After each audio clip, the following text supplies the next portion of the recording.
everyone, my name's Jessica and today I'm going to be teaching you how to make a DIY Aspen wood hamster hideout. And I will warn you now that there are power tools used in this project, so if you're not old enough to be using those, you're definitely going to have to get your parents' help on this. But the reason that I started making these hamster hideouts is because I noticed how expensive it was to buy or ship these to Canada. There are brands like Night Angel that make very hamster-safe hamster hideouts like this, but they're just not affordable for a lot of people.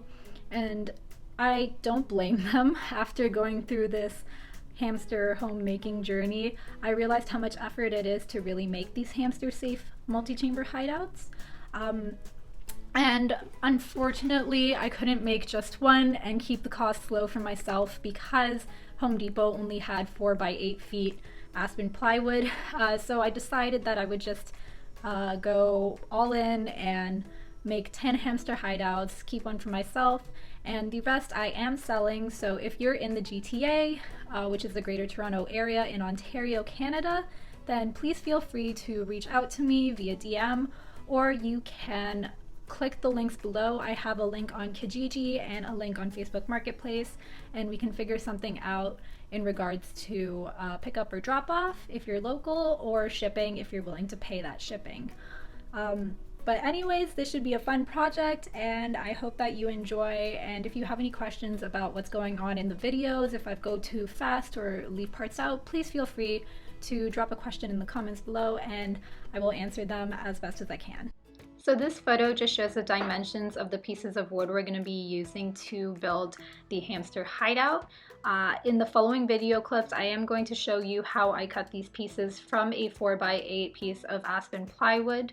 But if you're not going to be cutting those pieces yourself, then feel free to skip over that part. So here's a little blueprint that I made to help me think out my cuts. I do recommend doing this as it'll help save space and optimize space. Another tip is that you should probably leave some space between the pieces you plan to cut, just because if you do it back to back as I did, you're probably going to be off with your cuts by about 1/8 of an inch, which doesn't seem like a big problem, but when you're piecing together the house, it can really cause some troubles. So to get the most accurate cuts as possible, you want to use a ruler or measuring tape to help you draw lines on your plywood, and you also want to make sure to have the right writing utensils. Pencil and eraser is best so that you could just go over any mistakes. Once you have everything you need, you can start drawing on the lines.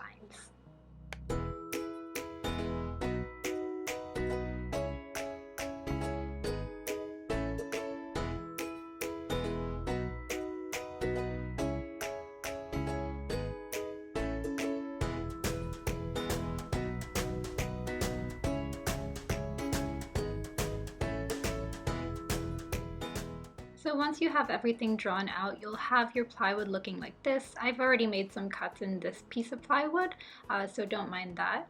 You want to make sure that you have scrap wood underneath so that when you saw your line, you're not hitting the table underneath.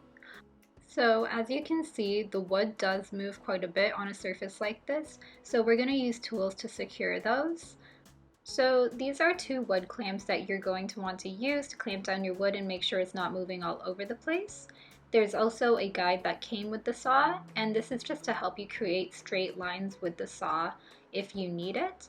I have drawn on my own lines, and so I'm just going to eye it out as I think it's going to be straight enough if I do it that way. You're also going to need ear protection, so that includes earplugs, cotton balls, and if you have access to them, earmuffs are also a great option to stifle the sound of the saw. Finally, we have our circular saw, and this is just the 3 3/8 inch multi-material plunge saw by Ryobi. It is a very good saw for the purposes of DIY projects. You really only need something that's going to be over a depth of 1/2 inch, so this is great. And this is the woodworking blade and the sanding sponge that I'm going to be using. So here I'm just putting together and tightening my saw, and then I'm going ahead and putting in my ear protection, my earplugs and cotton balls, and I am clamping down the wood now. Unfortunately, you can't really see this part. There is a table blocking my view. And so you're putting in your battery. You want to make sure that there's no loose clothing, so tuck everything in, roll everything up where you can, and then you can go ahead and get started with your cutting.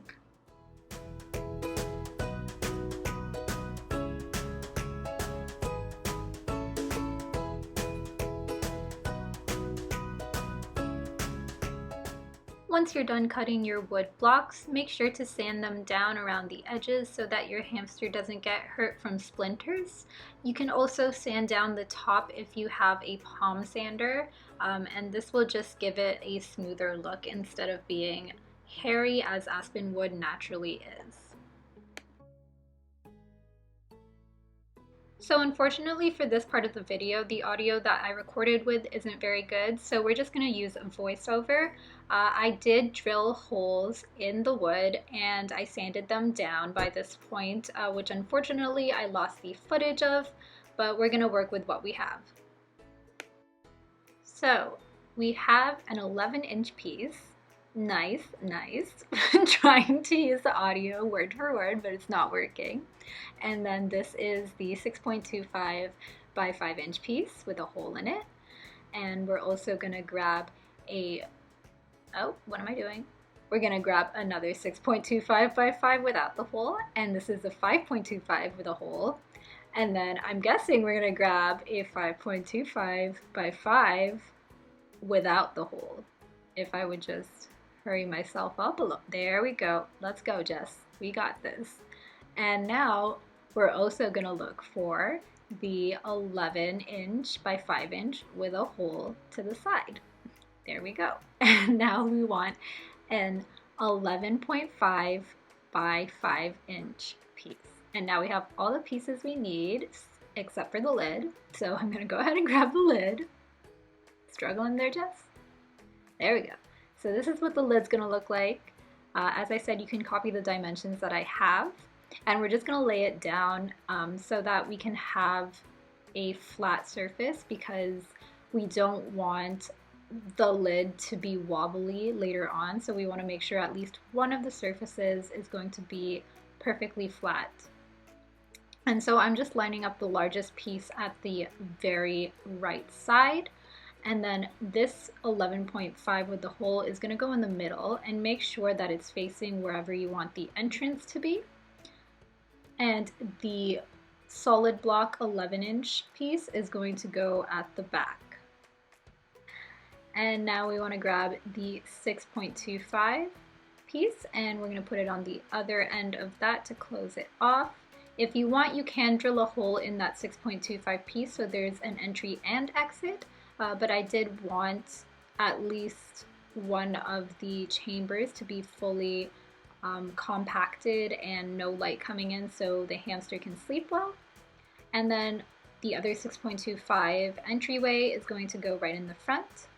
And then the 5.25 solid block is going to go adjacent to that. And now this 5.25 by 5 piece, we're going to slot right in the middle. I know you can't see it right now, but I will show you a bird's eye view in a second. So here is a bird's eye view, and this is what it should look like roughly put together. You obviously want to line all the woods up where you can. So now we're going to glue everything together using LePage non-toxic glue. There are other craft glues that you can use that are safe for your hamster. And we're just going to start wherever feels right and make sure we glue together the edges that are supposed to be glued together. So I'm just going to skip forward through this part. It's pretty straightforward, and just make sure that you're putting enough pressure on the wood to keep it stuck together when it dries.